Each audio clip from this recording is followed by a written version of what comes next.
America की एक अदालत ने एक महिला को सजाए मौत का हुक्म सुनाया। दरअसल सजाए मौत का हुक्म सुनाने के लगभग 10 साल के बाद वो दिन, वो तारीख, वो समय आ जाता है जब उस महिला को मौत दी जाने वाली थी। उस दिन उस महिला को नहलाया जाता है, उसे तैयार किया जाता है और उसको बताया जाता है कि आज तुम्हारी मौत का वो दिन, वो तारीख आ चुकी है। उससे पूछा जाता है कि आज तुम खाने में क्या खाओगी। तभी वो महिला कहती है कि आज मुझे भूख नहीं लग रही है, मुझे ब्लैक कॉफ़ी चाहिए। यदि ब्लैक कॉफ़ी मिल जाएगी तो ठीक है। उस महिला को ब्लैक कॉफ़ी दी गई। साथ ही उससे पूछा गया कि किसी परिवार के किसी व्यक्ति को कोई संदेश भिजवाना चाहती हो तो संदेश भी भिजवा सकती हो, लेकिन उस महिला ने साफ इनकार कर दिया। इसके बाद उसको एक कमरे में लेके जाया जाता है, उस कमरे में जहां अदालत के और पुलिस के साथ ही जेल के अधिकारी मौजूद होते हैं। इसी बीच में उस महिला की जो सज़ा थी, उसको जहर का इंजेक्शन देकर ही मारने की बात तय हुई थी। वो वक्त भी आ जाता है और जब जहर का इंजेक्शन उस महिला को दिया जा रहा था, तब वो बहुत इत्मीनान से थी। ना कोई शोर था, ना कोई शराबा था, ना कोई चीखना चिल्लाना था, ना ही वो अपने किए पे पछतावा हो रहा था। तभी डॉक्टर ने उससे कहा कि तुम्हें अपने किए पे कोई पछतावा नहीं हो रहा है। अभी तुम्हें पता है कि तुम्हारी मौत होने वाली है, कुछ देर के बाद तुम्हारी सांसें थम जाएंगी। वो मुस्कुराते हुए कहती है कि जो ज़िंदगी मैंने जी है, शायद वो ज़िंदगी इतनी बदतर थी कि आने वाली जो मौत के बाद ज़िंदगी होगी, शायद वो अच्छी हो सकती है। इसके बाद एक नया जन्म होगा और नए जन्म के बाद हो सकता है कि पूर्व जन्म की जो कहानी थी वो ज़्यादा ख़राब थी, अगला वाला जन्म अच्छा हो सकता है। कुछ इसी उम्मीद के साथ वो इस मौत को स्वीकार कर रही है। हंसते हुए, मुस्कुराते हुए उसको इंजेक्शन लगाया जाता है। इंजेक्शन लगने के बाद उसकी मौत हो जाती है और मौत के लगभग 1 साल के बाद इसी महिला का जेल के अंदर से एक इंटरव्यू होता है, जो अलग अलग टेलीविज़न पर चला था। और लोगों ने जब इस महिला की कहानी को सुना तो लोगों को बड़ा अफसोस हुआ कि वाकई इस महिला के साथ बहुत भयानक होता है, बहुत दर्दनाक होता है। आज कहानी उसी महिला की है जिस महिला ने अपनी छोटी सी ज़िंदगी में बहुत सारे दुख झेले थे। आदाब, नमस्कार, सत श्री अकाल। मैं उस्मान सैफी। आज की जो सच्ची घटना मैं आपको सुनाने जा रहा हूँ, ये सच्ची घटना है अमेरिका की। दरअसल बात कर रहा हूँ 30 नवंबर साल 1989 की।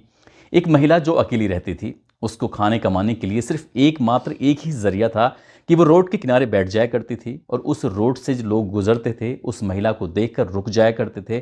साथ ही जो लगता था कि उन लोगों में से कोई महिला को चुनता था, उसे अपनी बताई हुई जगह पर लेके जाया करता था और उसके साथ शारीरिक संबंध बनाया करता था। सब कुछ उसकी ज़िंदगी में ऐसे चल रहा था। हालांकि उसके ऊपर 2-4 ऐसे मुकदमे भी लगे हुए थे, जैसे चोरी के हैं या लूट या डकैती जैसे, या फिर उसके पास आर्म्स एक्ट जैसे मुकदमे थे। लेकिन 30 नवंबर 1989 की वो बात है। रिचर्ड चार्ल्स मैं गैलोरी एक व्यक्ति होता है जिसकी उम्र लगभग 51 साल के आसपास होती है। इस व्यक्ति ने इस महिला, जिसका नाम होता है एलिन बुरनोस को अपने साथ लेके जाता है, जो कि एक इलेक्ट्रॉनिक स्टोर का मालिक होता है। उसके साथ वो शारीरिक संबंध बनाना चाहता था। इसके लिए उसने बाकायदा उसको पैसे भी पे किए और पैसे पे करने के बाद दोनों साथ साथ रहते हैं, खाते हैं। खाने के बाद अचानक ही उस व्यक्ति को पता नहीं क्या हो जाता है कि वो इस वेश्या, इस महिला को बहुत बुरी तरह से मारना पीटना शुरू कर देता है। ये महिला विरोध करती है, कहती है कि तुम ये सब क्या कर रहे हो। तब उसे वो और ज़्यादा मारता है। उसके बाद फिर उसके साथ वो शारीरिक संबंध बना रहा था, लेकिन उस महिला ने जब इनकार किया तब उसने उसके साथ ज़बरदस्ती बलात्कार करता है। बलात्कार करने के बाद भी वो थमता नहीं है। उसके बाद फिर उसके साथ वो अप्राकृतिक यौन संबंध बनाता है और उसे बहुत बुरी तरह से मारता है, पीटता है। तब वो महिला एक अकेले कोने में बैठकर रो रही थी, बिलबिला रही थी।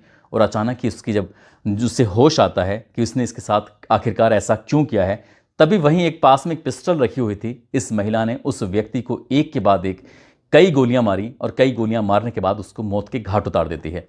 बस आसानी से यहाँ से चली जाती है। कोई उसकी पहचान नहीं थी, किसने ये कत्ल किया है, किसने नहीं किया है। और कुछ वक्त बीत जाता है, यानी कि 30 नवंबर को वो हत्या करती है। साथ ही 13 दिसंबर 1989 को उसकी लाश मिल जाती है। पोस्टमार्टम होता है और पोस्टमार्टम के बाद पता चलता है कि इसको व्यक्ति को कई गोलियां मारी गई थी, लेकिन मरने का क्या कारण था इसका कभी पता नहीं चल पाया। इसके बाद फिर कुछ वक्त बीत जाता है और एक व्यक्ति, ये फिर वही महिला जाकर, जिसका नाम होता है एलिन बुरनोस, ये सड़क के किनारे बैठी हुई थी, इंतज़ार कर रही थी कि कोई ग्राहक आएगा और उसको लेके जाएगा। ऐसे ही ग्राहक आता है डेविस एड्रियो स्पीयर्स, जिसकी उम्र लगभग 48 साल के आसपास होती है और वो मजदूर था। उस मजदूर ने 19 मई 1990 को इस महिला को अपने साथ लेके जाता है और साथ ले जाने के बाद उसके साथ पहली ही बार में वो अप्राकृतिक यौन संबंध बनाने की कोशिश कर रहा था। महिला ने विरोध किया तो उसने उसके साथ मारपीट करना शुरू कर देता है। जैसे ही मारपीट कर रहा था, इस महिला को गुस्सा आता है और गुस्सा आने के बाद अब ये दूसरी बार में जब अपने जा रही थी तब उसके पास अपना खुद का हथियार था और उसने एक के बाद एक अपनी पिस्टल से उसके सीने में 6 की 6 गोलियां उतार देती है और उसको भी मौत के घाट उतार देती है। जैसे मौत के घाट उतारती है, वहाँ से आराम से चली आती है और 1 जून 1990 को साइडर्स एक काउंट्री जगह होती है, वहाँ पर इसकी लाश मिल जाती है। और उसके बाद ये महिला अपने काम में फिर से बिजी हो जाती है। जो इसका एक काम था वेश्यावृत्ति करना, रोड पर गुजरने वाले लोगों का इंतज़ार करना, क्योंकि वो लोग उसे पैसे देते थे और पैसे देने के बाद इसके साथ जो भी करना होता था वो करते थे और इसी से ही इस महिला का भरण पोषण चल रहा था। वक्त आगे बढ़ रहा था। 31 मई 1990 की बात है। एक और व्यक्ति आता है जिसका नाम होता है चार्ल्स एडमंड कासगेटन, जिसकी उम्र लगभग 40 साल के आसपास होती है, जो कि पार्ट टाइम एक रेडियो वर्कर होता है और वो इस महिला को अपने साथ लेके जाता है। और इस महिला को साथ ले जाने के बाद ये भी इसके साथ वैसा ही करता है जैसा पहले वाले व्यक्ति ने किया था।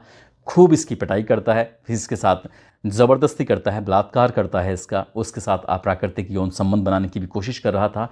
इस महिला ने विरोध किया कि ऐसा मत करो। जब वो व्यक्ति नहीं माना तब उसने उस व्यक्ति को 1-2 नहीं बल्कि 9 गोलियां उसके सीने में मारकर उसको हमेशा हमेशा के लिए मौत के घाट उतार दिया और वो मर जाता है। यानी कि 6 जून 1990 को उसकी लाश मिलती है और लाश मिलने के बाद अब जैसे जैसे ये लाशें मिल रही थी वैसे वैसे अमेरिका के उस इलाके में, फ्लोरिडा और कई आसपास के इलाकों में हड़कंप मच जाता है। पुलिस सक्रिय हो जाती है कि आखिरकार ये कौन व्यक्ति है जो लगातार हत्याएं कर रहा है और वो भी गोली मारकर हत्याएं कर रहा था। सबका एक जैसा पैटर्न होता है जो मर रहे थे। कुछ वक्त और आगे बढ़ता है और आगे बढ़ने के बाद एक व्यक्ति का नाम होता है पीटर अब्राहम सीम्स, जिसकी उम्र लगभग 65 साल के आसपास होती है, जो कि रिटायर्ड अफसर होता है। वो रिटायर्ड अफसर भी इस महिला को, जिसका नाम एलिन बुर्नोस होता है, इसको अपने साथ इसके साथ शारीरिक संबंध बनाने के लिए, क्योंकि ये वैश्या थी और ये अपनी मर्जी से लोगों के साथ जाती थी। जो लोग इसके साथ ज़बरदस्ती नहीं करते थे, जो लोग इसके साथ आराम से इत्मीनान से शारीरिक संबंध बनाते थे, उनके साथ तो ये ठीक रहती थी। लेकिन जो व्यक्ति इसके साथ गंदी हरकत करता था, इसको मारता था, पीटता था या इससे अभद्रता करता था, तो इसे गुस्सा आता था और इसी वजह से वो उनकी हत्या करती थी। यानी कि इस व्यक्ति जिसका नाम होता है पीटर अब्राहम सीम्स, इसकी भी ये हत्या कर देती है। और हत्या करने के बाद इसकी लाश तो मिलती नहीं है, लेकिन 4 जुलाई 1990 को फ्लोरिडा में इसकी कार मिलती है और लाश कभी फिर इसकी मिली ही नहीं थी। वक्त और आगे बढ़ता है। आगे बढ़ने के बाद ट्राय यूजीन ब्रेस नाम का एक व्यक्ति होता है, 31 जुलाई 1990 को इस महिला के संपर्क में आता है। इसके साथ वो वेश्यावृत्ति करने के लिए जो इसका काम था उसे अपने साथ लेके जाता है और ये भी व्यक्ति इसके साथ मारपीट करता है, इसके साथ गंदा और घिनौना कृत्य करने की कोशिश कर रहा था। ज़बरदस्ती इस महिला ने विरोध किया और विरोध करने के दौरान इसको 2 गोली मारकर इसको भी मौत के घाट उतार दिया जाता है। लेकिन 4 अगस्त 1990 को इसकी लाश मिलती है। मैरियन काउंटी एक जगह होती है, वहाँ पर लाश मिलती है। और जब लाश मिल रही थी तो इसी हिसाब से, क्योंकि 12 महीने में 7 अलग अलग लाशें मिलती हैं, अलग अलग जगहों पर मिलती हैं, पुलिस और प्रशासन में हड़कंप मच जाता है। पुलिस की जांच का विषय बन जाता है कि आखिरकार लगातार ऐसी हत्याएं क्यों हो रही हैं। कुछ लोगों के जो शव मिलते थे वो नग्न अवस्था में मिलते थे, कुछ लोगों के शव मिलते थे वो ठीक अवस्था में मिलते थे, लेकिन ज़्यादातर लोगों ने शराब पी हुई होती है जब उनके पोस्टमार्टम होता है।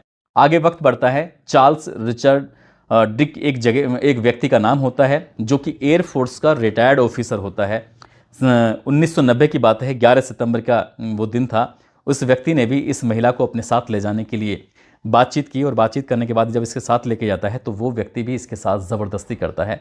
और ज़बरदस्ती, इस बीच में कई ग्राहक उसके पास आते थे, लेकिन जो ग्राहक इसके साथ गलत काम ज़बरदस्ती नहीं करता था तो उसके लिए कुछ भी नहीं कहती थी, लेकिन जो इसके साथ ज़बरदस्ती करता था उसी के साथ ही ऐसी हरकत करती थी। और उसको व्यक्ति को भी उसने 7 गोली मारी, यानी कि चार्ल्स रिचर्ड डिक को इसने 7 गोली मारी, उसको भी इसने मौत के घाट उतार दिया। और वक्त फिर आगे बढ़ता है, यानी कि वाल्टर जेनो एंटोनियो एक व्यक्ति और होता है जो कि ट्रक चालक होता है। उस हाईवे से गुजर रहा था, उससे वो महिला दिखाई देती है, उसको वो अपने साथ ले जाकर उसके साथ शारीरिक संबंध बनाने की कोशिश कर रहा था।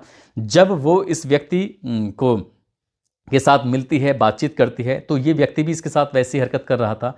तभी इस व्यक्ति को भी वो 4 गोली मारती है, मौत के घाट उतार देती है। जब 4 गोली मारकर मौत के घाट उतार रही थी और ये इस व्यक्ति को ले जाते हुए, यानी कि जिसका नाम होता है वाल्टर जेनो एंटोनियो, जब ये व्यक्ति इस महिला को लेके जा रहा था, तभी एक बुजुर्ग व्यक्ति की इस व्यक्ति पर, इस महिला पर नज़र पड़ती है और उसके बाद फिर वो व्यक्ति गायब हो जाता है। जब उसकी लाश के फोटो अखबारों में प्रकाशित होता है, तब उस व्यक्ति ने जाकर पुलिस को कंप्लेंट की। उसने कहा कि एक महिला के साथ मैंने इसे आखिरी वक्त देखा था। उस महिला का एक स्केच तैयार किया जाता है और जब स्केच तैयार किया जाता है तब उस महिला की तलाश शुरू हो जाती है। उस महिला के संपर्क में बहुत सारे लोग आए थे और जो लोग आए थे उन्होंने कहा था कि ये महिला तो वेश्यावृत्ति का धंधा करती है और इसीलिए अब हो सकता है कि कोई और वजह रही हो इसके साथ हत्या करने की। लेकिन पुलिस ने जब उसका स्केच बनाया, उसको तलाश करने के लिए मीडिया में लगातार अखबारों में खबर प्रकाशित हो रही थी, टेलीविज़न पर लगातार खबरें चल रही थी, तब इस महिला को गिरफ्तार किया जाता है और गिरफ्तार करने के बाद इसका कोर्ट में केस चलने लगता है और जिस आखिरी व्यक्ति को लेके जाते हैं, लेके साथ जाती है, उस व्यक्ति के पास बहुत सारे सबूत होते हैं जो इस महिला से मैच कर जाते हैं, बहुत सारी चीज़ें होती हैं जो मैच करने के बाद फिर इस महिला को सज़ा सुनाई जाती है। और जब पुलिस इससे जांच पड़ताल करती है तो जांच पड़ताल करने के बाद इसने उस हत्या को नहीं बल्कि बाकी जो इसने सारी हत्याएं की थी, सारी हत्याओं को ये स्वीकार कर लेती है, कहती है कि मैंने इन लोगों की हत्याएँ इसलिए की थी। अब हत्या करने की जो वजह सामने आती है उसके बाद फिर अदालत इसको सजाए मौत का हुक्म सुनाती है। कहती है कि 9 अक्टूबर 2002 को इस महिला को जहर का इंजेक्शन देकर हमेशा हमेशा के लिए मौत की नींद सुला दिया जाए। जब ये तय हो जाता है, लेकिन साल 1992 में ये तय होता है और धीरे धीरे करके वक्त आगे बढ़ने लगता है। कुल मिलाकर लगभग 10 साल के आसपास का वक्त बीत हो जाता है।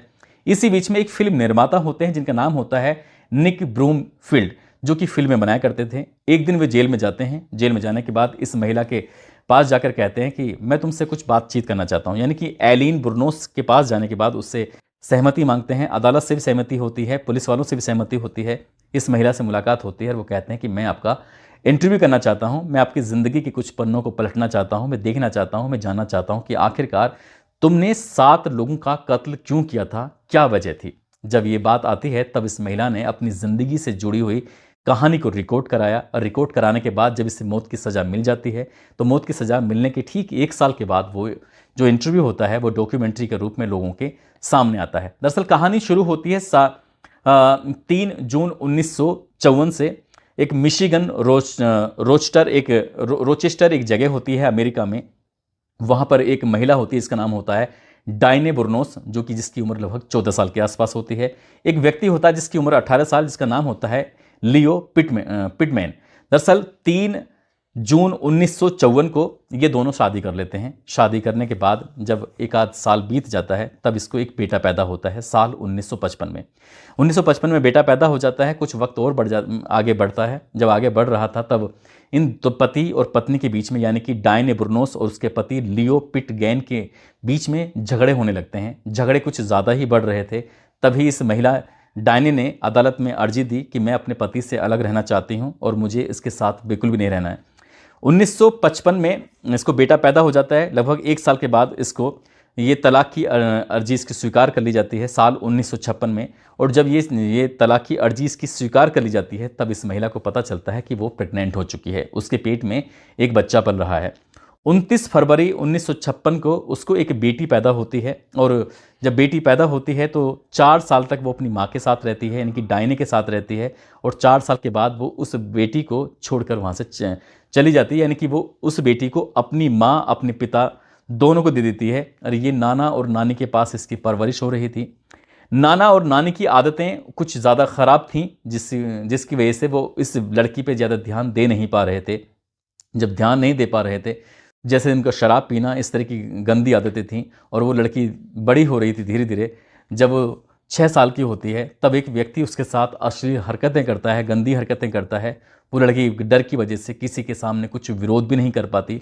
और जैसे जैसे वक्त आगे बढ़ रहा था वैसे वैसे इसकी जो नाना और नानी होते हैं इस पर ध्यान नहीं देते थे। कई बार वो भूखी ही स्कूल चली जाया करती थी।